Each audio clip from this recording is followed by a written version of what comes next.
Good morning. Welcome to the Michigan Hall of Justice for our second day of our October oral arguments. I will call the first case, People versus Loew. This is a 20-minute grant. You have 2 minutes of a free fire zone, and you may reserve time for rebuttal, but we ask that you keep track of that, and hopefully we do not use it all up. And you may begin when you are ready.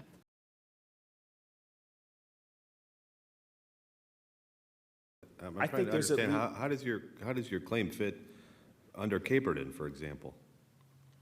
Well, number one, to answer your first question, I do believe that there's evidence of bias. I do believe that the nature of the communications indicates that the judge had made informed judgments about the prosecution's case. Is it bias in this case, or does this ex parte communication mean the judge is biased and can't hear any criminal cases? Oh, it's certainly, well, I can't say anything about the judge's bias, generally speaking, because I only have these communications in the context of this particular case. The evidence in this case, the witnesses in this case. What is the evidence? I guess I'm asking the question about the evidence in this case. What type of bias does it show? Does it show a particular bias against your client, or does it show a bias against all criminal defendants? What type of bias do you believe the evidence shows? It shows a bias toward law enforcement, in the sense that... Well, then this judge would not be able to handle any criminal cases if we were to agree with your assessment. At least shows a bias toward law enforcement's conduct in this particular case. So does a comment about a particular officer and how he handled a particular investigation extend to all law enforcement officers? I don't think we can go so far as to say that. And perhaps I misunderstood your question, Justice, but I do believe that the comment made by the judge here does show that in this instance, there was, at the very least, as the Loew case says that we cited, communication, an ex parte communication that was at least an invitation to improper influence. And I want to be clear, I'm not trying to justify what the judge did here. It appears to me to be a clear violation of the canon. The question is, what are we to do about it? Did the prosecutor raise these issues in opening statement before the judge's communication? Prosecutor raised the issue of DNA in her opening statement prior to the ex parte communications, yes. Well, and also the meeting with the aunt and the garbage bag full of mats, and the mats were never taken and shown to the victim. Isn't that all from opening statement? Much of that did come from opening statement, that's correct. So it sounds like the judge wasn't providing any new news. She was just reporting what the prosecutor's office already knew it had to deal with in the case. At least that's one way to look at that. The question is, why did she feel the need to report anything at all? I'm not defending the judge's conduct. I think it was inappropriate what the judge did here. And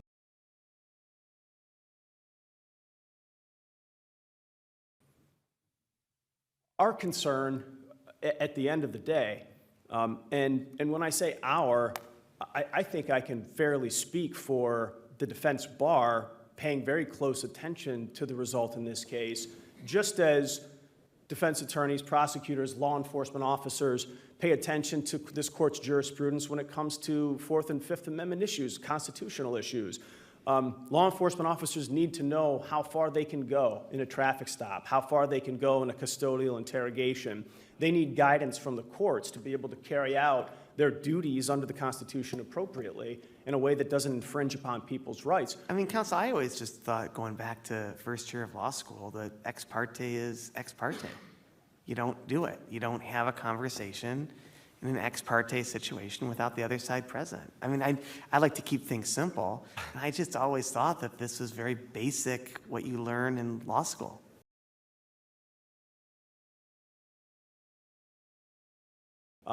I, in my experience, have not seen it come up in this particular context. I believe the fact that it happened while the witness, literally while the witness was on the witness stand, and the judge was sitting a few feet away typing an email to the elected prosecuting attorney. I think that's the part that was so shocking and remains so shocking to those of us on the defense bar. And the thought that I'm trying to express is that we all want to know where's the line to be drawn, because we think this is a case where it's appropriate that a line be drawn.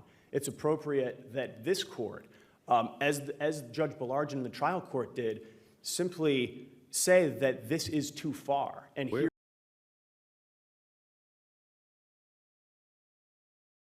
Good morning. Tim Bothman, representing Myrene Cook, the Allegan County prosecuting attorney and the people of the state of Michigan in this matter.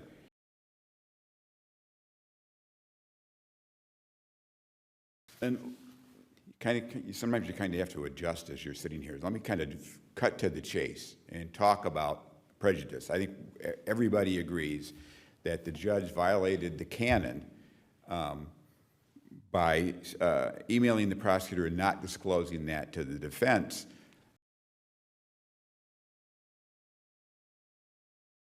And ask any Counsel, questions. good morning. I just have a quick question for you.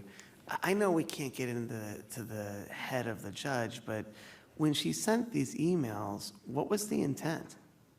Like, what would you argue the purpose of these emails were during the trial?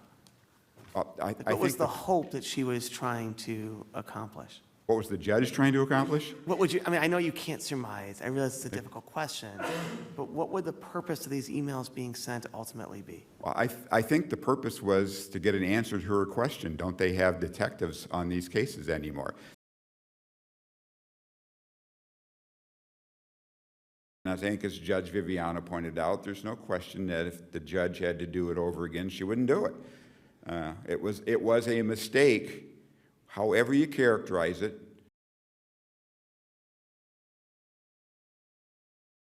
I make no mistake here. Our principal concern is with the conviction and avoiding putting the victim through another trial, not protecting the judge. I'm not here to represent the judge, but the people of the state of Michigan in trying to affirm the conviction.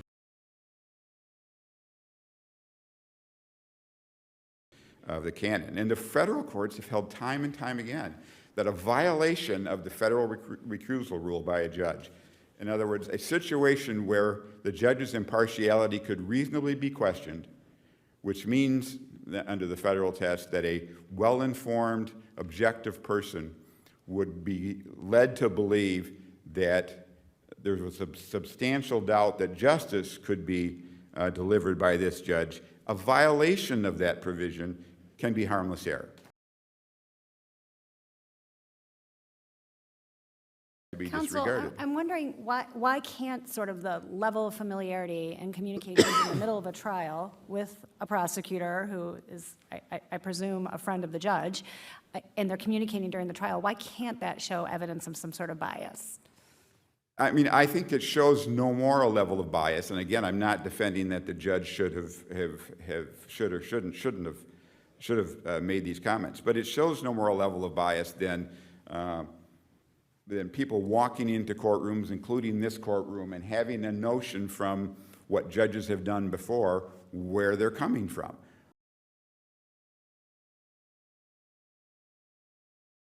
Counsel, I had another question about MCL 769.26, which sets that verdicts can be set aside if there's a miscarriage of justice.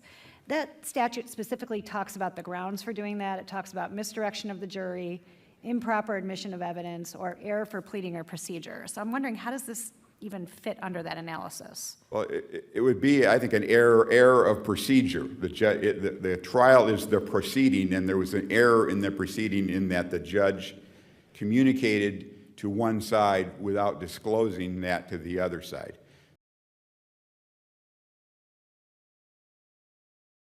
I believe in these circumstances, disqualification is warranted, of course, and I believe that if we were set out at the beginning of trial or at the time that this particular ex parte communication was discovered, that we believe is in violation of not only Canon 3 but Canon 2, if that had been disclosed to opposing counsel, to defense counsel at the time, it's inconceivable to me that attorney would not have immediately requested some sort of relief, up to and including a mistrial. If that had been disclosed to him after, say, on a break in testimony, that while that law enforcement officer was testifying, the trial judge sitting next to him was emailing the elected county prosecutor, I believe that disqualification is warranted under those circumstances, and I believe that it would have been asked for or a mistrial requested if it had actually been aired to defense approximately or immediately after it happened. I believe the appearance that she was an impartial decision maker is sufficient under the So circumstances. this It's case embodied is in a like, canon. this is another Caperton. This is on the same level as Caperton. Is that what you're saying? The appearance is as strong as the rare case of Caperton. They said that was a really rare case. This just happens to be another one, and it's right there alongside of it. This is an extremely rare case, and I think we should all be thankful for that. But it is hard. The contexts are completely different.